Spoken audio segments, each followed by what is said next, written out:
అసలు రైతు ఎందుకు ఆత్మహత్య చేసుకోవాలి?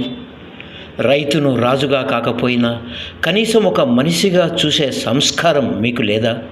రైతును ఎందుకు నీచంగా చూస్తారు? అన్నదాత లేకపోతే మీ మనుగడ సాగుతుందా? ఆకలితో అలమటించి కృంగి కుసించిపోతారు.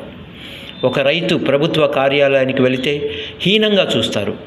కనీసం నాయకులు కూడా రైతులను దగ్గరకు రానివ్వరు. రైతులకు అది చేస్తాం ఇది చేస్తామని మాయమాటలు చెబుతూ వారి ఓట్లు కొల్లగొడతారు.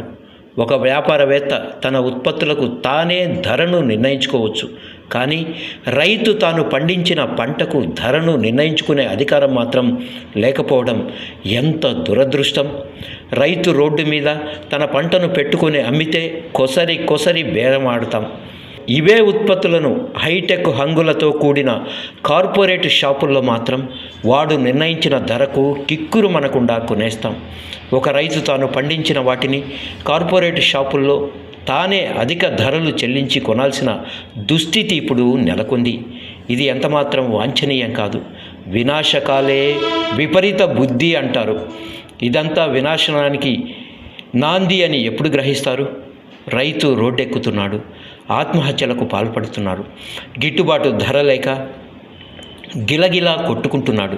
ఏమిటి వైపరీత్యం? రాజకీయ పెద్దలారా, మేధావులారా, అధికారులారా, ప్రజలారా, ఒక్కసారి ఆలోచించండి. అన్నదాతను ఆదరించండి. భవిష్యత్ తరాలను సజీవంగా నింపండి.